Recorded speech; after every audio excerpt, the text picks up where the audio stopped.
Welcome to Dweller of the Dark.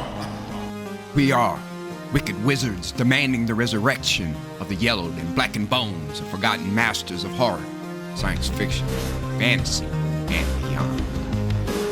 Subscribe, comment, like, or I'll send the vampire Helen to rip your heart out. Writers, poets, songwriters, reach out to us if you want to be part of our growing pile of bones.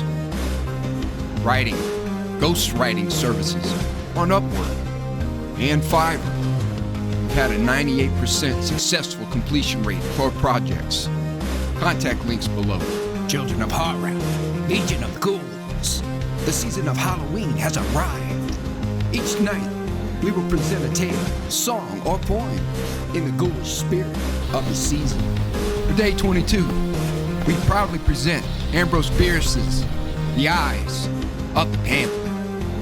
Devilishly devoted to horror and Halloween, may your souls always be.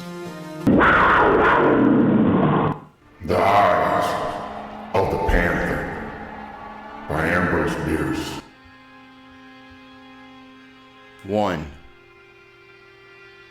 1 does not always marry when insane. A man and a woman, nature, had done the grouping, sat on a rustic seat in the late afternoon. The man was middle-aged, slender, swarthy, with the expression of a poet and the complexion of a pirate, a man at whom one would look again. The woman was young, blonde, graceful, with something in her figure and movement suggesting the word life. She was habited in a gray gown, with odd brown markings in the texture. She may have been beautiful, one could not readily say, for her eyes denied attention to all else. They were gray-green, long and narrow, with an expression defying analysis. One could only know that they were disquieting. Cleopatra may have had such eyes. The man and the woman talked. "Yes," said the woman, "I love you. God knows. But marry you? No. I cannot, will not." "Irene, you said that many times, yet always have denied me a reason. I have a right to know, to understand, to feel and prove my fortitude if I have it. Give me a reason." "For loving you?" The woman was smiling through her tears and her pallor. That did not stir any sense of humor in the man. "No, there's no reason for that. Reason for not marrying me. I have a right to know. I must know. I will know." He had risen and was standing before her with clenched hands. On his face, a frown. It might have been called a scowl.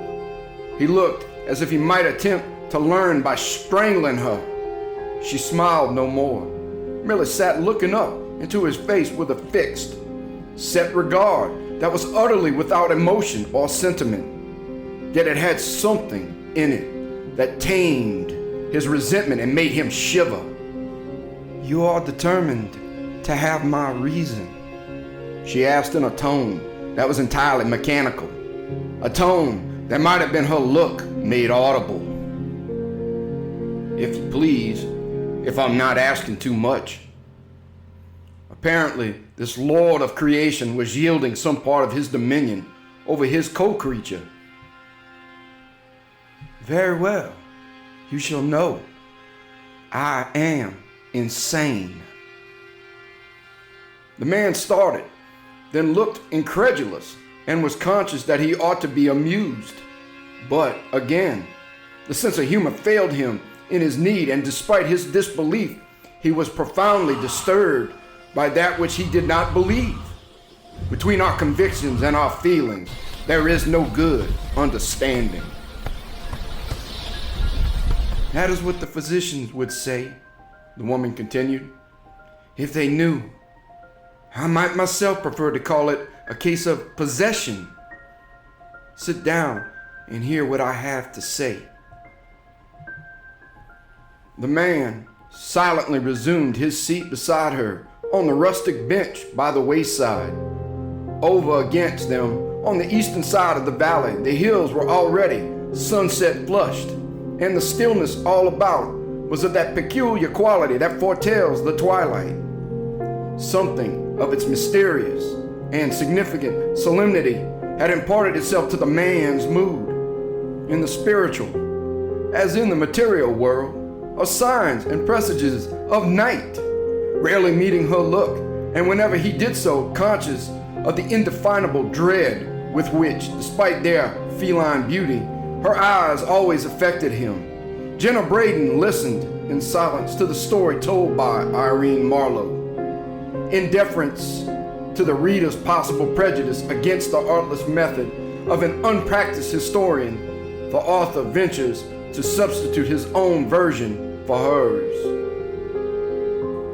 2. A room may be too narrow for 3, though 1 is outside.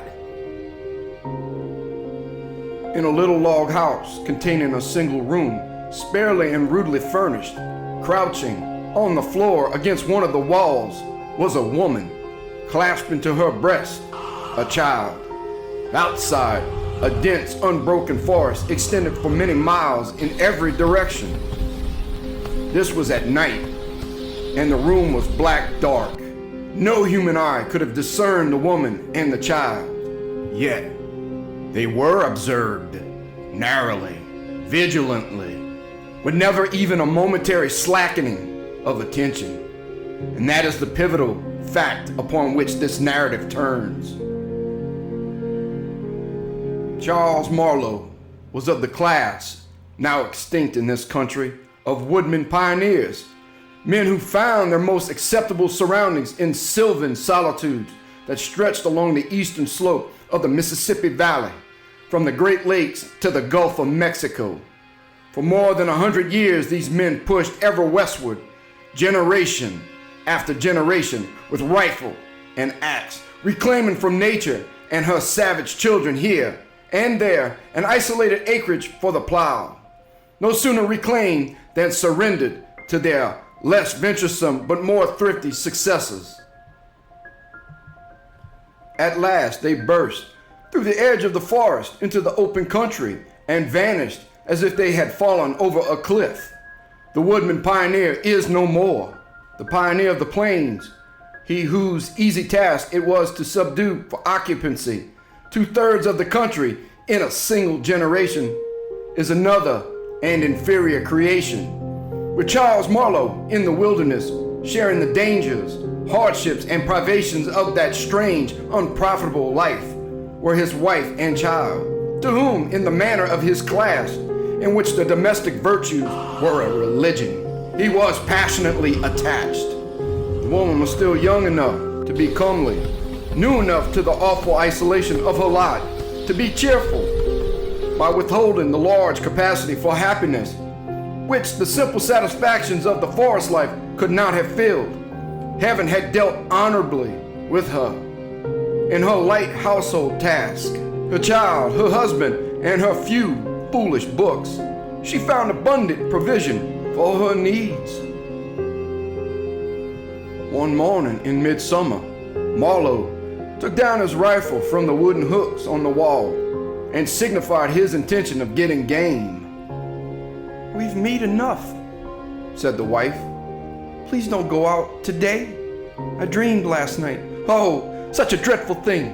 I cannot recollect it, but I'm almost sure that it will come to pass if you go out." It is painful to confess that Marlowe received this solemn statement with less of gravity than was due to the mysterious nature of the calamity foreshadowed. In truth, he laughed. "Try to remember," he said. "Maybe you dreamed that baby had lost the power of speech."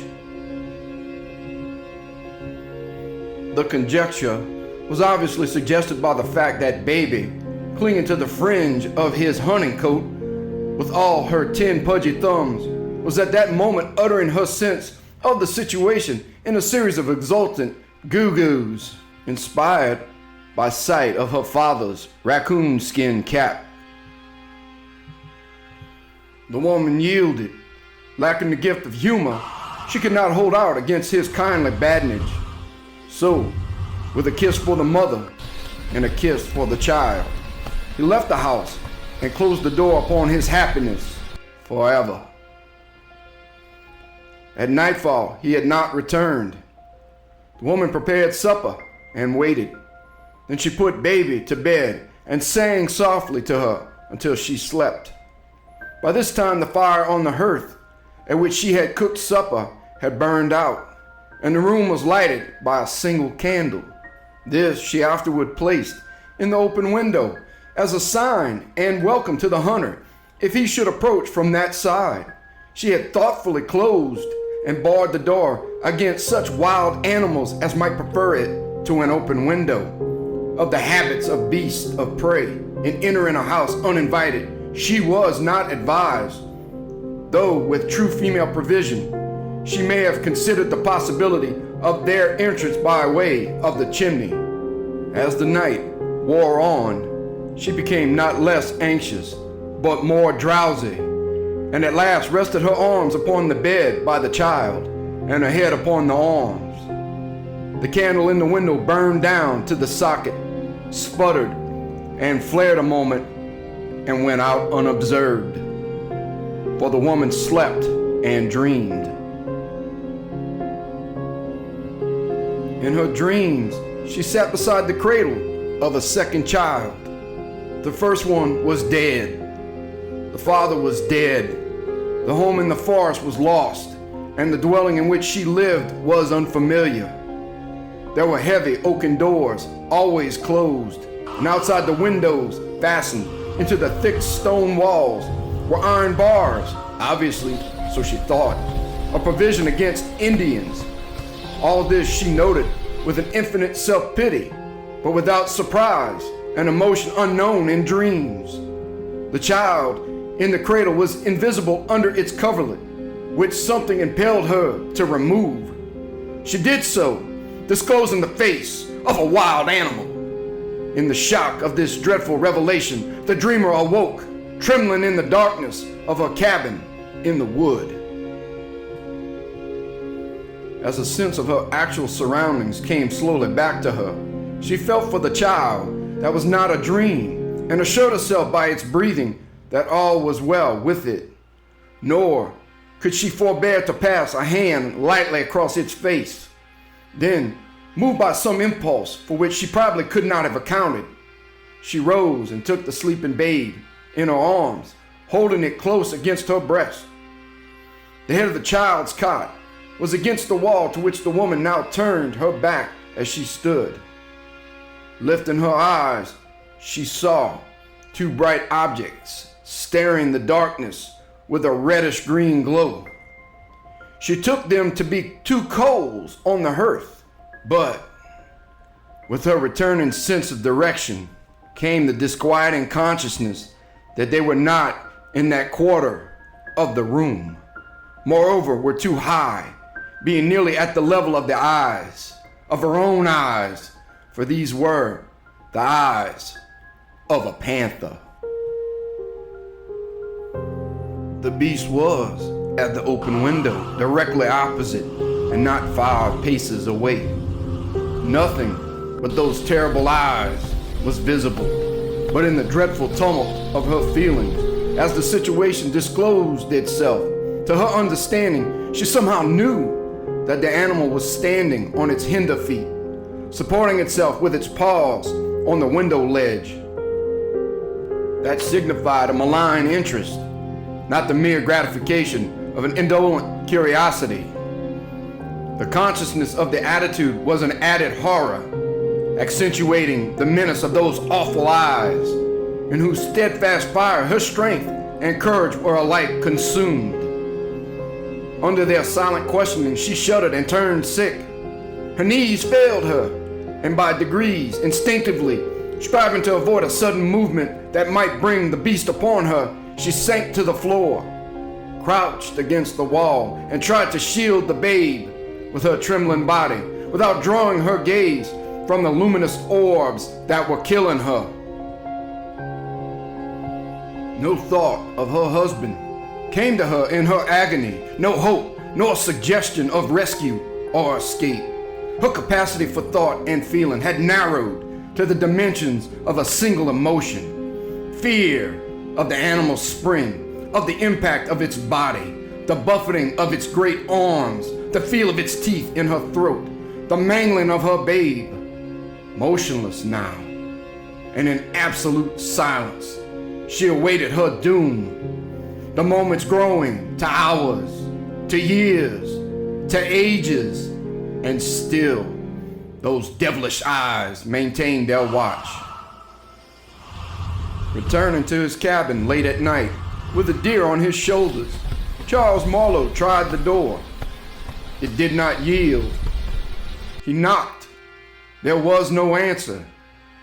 He laid down his deer and went round to the window.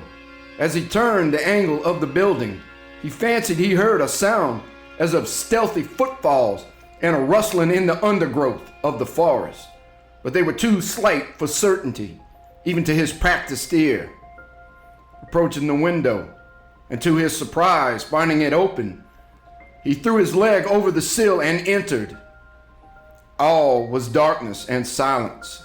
He groped his way to the fireplace, struck a match, and lit a candle. Then he looked about. Cowering on the floor against the wall was his wife, clasping his child. As he sprang toward her, she rose and broke into laughter, long, loud, and mechanical, devoid of gladness and devoid of sense, the laughter that is not out of keeping with the clanking of a chain. Hardly knowing what he did, he extended his arms. She laid the babe in them. It was dead, pressed to death in its mother's embrace. 3. The theory of the defense. That is what occurred during a night in a forest, but not all of it did Irene Marlowe relate to Jenna Braden. Not all of it was known to her.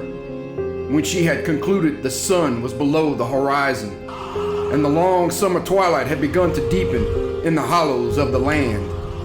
For some moments, Braden was silent, expecting the narrative to be carried forward to some definite connection with the conversation introducing it. But the narrator was as silent as he, her face averted, her hands clasping and unclasping themselves as they lay in her lap, with a singular suggestion of an activity independent of her will. It is a sad, a terrible story, said Braden at last, but I do not understand. You call Charles Marlowe father, that I know. That he is old before his time, broken by some great sorrow, I have seen, or thought I saw. But, pardon me, you said that I am insane, said the girl without a movement of head or body. But Irene, you say, please, dear, do not look away from me. You say that the child was dead, not demented. Yes, that one. I am the second. I was born 3 months after that night, my mother being mercifully permitted to lay down her life in giving me mine. Braden was again silent. He was a trifle dazed and could not at once think of the right thing to say.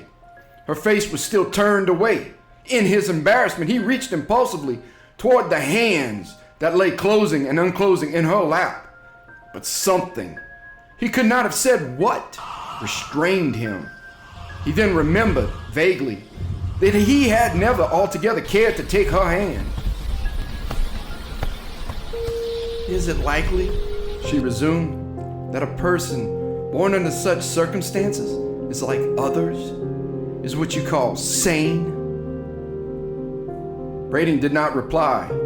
He was preoccupied with a new thought that was taking shape in his mind, what a scientist would have called an hypothesis, a detective, a theory.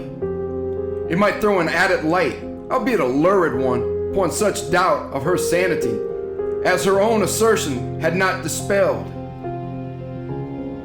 The country was still new, and outside the villages, sparsely populated. The professional hunter was still a familiar figure, and among his trophies were heads and pelts of the larger kinds of game. Tales variously credible of nocturnal meetings with savage animals and lonely roads were sometimes current, passed through the customary stages of growth and decay, and were forgotten. A recent addition to these popular apocrypha, originating apparently by spontaneous generation in several households, was of a panther, which had frightened some of their members by looking in at windows by night. The yarn had caused its little ripple of excitement, had even attained to the distinction of a place in the local newspaper, but Braden had given it no attention. Its likeness to the story to which he had just listened now impressed him as perhaps more than accidental. Was it not possible that the one story had suggested the other, that finding congenial conditions in a morbid mind and a fertile fancy, it had grown to the tragic tale that he had heard? Braden recalled certain circumstances of the girl's history and disposition, of which, with loves and curiosity, he had hitherto been heedless, such as her solitary life with her father, at whose house no one, apparently, was an acceptable visitor, and her strange fear of the night, by which those who knew her best accounted for her never being seen after dark. Surely in such a mind, imagination once kindled might burn with a lawless flame, penetrating and enveloping the entire structure. That she was mad, though the conviction gave him the acutest pain, he could no longer doubt. She had only mistaken an effect of her mental disorder for its cause, bringing into imaginary relation with her own personality the vagaries of the local myth makers, with some vague intention of testing his new theory, and no very definite notion of how to set about it, he said gravely, but with hesitation, "Irene, dear, tell me. I beg you will not take offense, but tell me." "I have told you," she interrupted, speaking with a passionate earnestness that he had not known her to show. "I have already told you that we cannot marry. Is anything else worth saying?" Before he could stop her, she had sprung from her seat and without another word or look was gliding away among the trees toward her father's house. Braden had risen to detain her. He stood watching her in silence until she had vanished in the gloom. Suddenly, he started as if he had been shot. His face took on an expression of amazement and alarm. In one of the black shadows into which she had disappeared, he had caught a quick, brief glimpse of shining eyes. For an instant, he was dazed and irresolute. Then he dashed into the wood after her, shouting, "Irene! Irene, look out! The Panther! The Panther!" In a moment, he had passed through the fringe of forest into open ground and saw the girl's gray skirt vanishing into her father's door. No panther was visible. 4. An appeal to the conscience of God. Jenna Braden, attorney at law, lived in a cottage at the edge of the town. Directly behind the dwelling was the forest. Being a bachelor, and therefore by the draconian moral code of the time and place, denied the services of the only species of domestic servant known thereabout, the hired girl, he boarded at the village hotel, where also was his office. The woodside cottage was merely a lodging maintained at no great cost, to be sure, as an evidence of prosperity and respectability. It would hardly do for one to whom the local newspaper had pointed with pride as the foremost jurist of his time to be homeless, albeit he may sometimes have suspected that the words home and house were not strictly synonymous.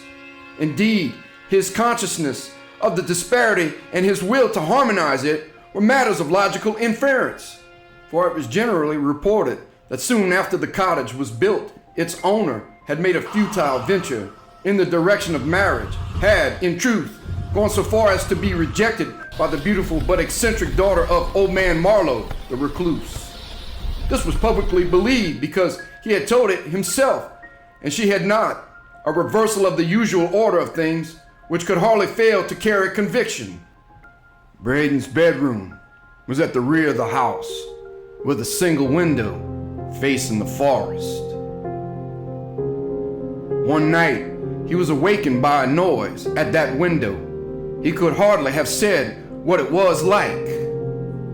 With a little thrill of the nerves, he sat up in bed and laid hold of the revolver which, with a forethought most commendable in one addicted to the habit of sleeping on the ground floor with an open window, he had put under his pillow. The room was in absolute darkness, but being unterrified, he knew where to direct his eyes, and there he held them, awaiting in silence what further might occur. He could now dimly discern the aperture, a square of lighter black. Presently there appeared at its lower edge two gleaming eyes that burned with a malignant luster, inexpressibly terrible. Braden's heart gave a great jump, then seemed to stand still. A chill passed along his spine and through his hair. He felt the blood forsake his cheeks. He could not have cried out, not to save his life, but being a man of courage, he would not, to save his life, have done so if he had been able. Some trepidation his coward body might feel, but his spirit was of sterner stuff. Slowly, the shining eyes rose with a steady motion that seemed an approach, and slowly rose Braden's right hand, holding the pistol. He fired. Blinded by the flash and stunned by the report, Braden nevertheless heard, or fancied that he heard, the wild, high scream of the panther, so human in sound, so devilish in suggestion. Leaping from the bed, he hastily clothed himself and, pistol in hand, sprang from the door, meeting 2 or 3 men who came running up from the road. A brief explanation was followed by a cautious search of the house. The grass was wet with dew. Beneath the window it had been trodden and partly leveled for a wide space, from which a devious trail, visible in the light of a lantern, led away into the bushes. One of the men stumbled and fell upon his hands, which, as he rose and rubbed them together, were slippery. On examination, they were seen to be red with blood. An encounter, unarmed, with a wounded panther was not agreeable to their taste. All but Braden turned back. He, with lantern and pistol, pushed courageously forward into the wood. Passing through a difficult undergrowth, he came into a small opening, and there his courage had its reward. For there he found the body of his victim, but it was no panther. What it was is told, even to this day, upon a weather-worn headstone in the village churchyard, and for many years was attested daily at the graveside by the bent figure and sorrow-seamed face of Old Man Marlowe, to whose soul and to the soul of his strange, unhappy child, peace. Peace and reparation. Thank you for listening. Have a great night.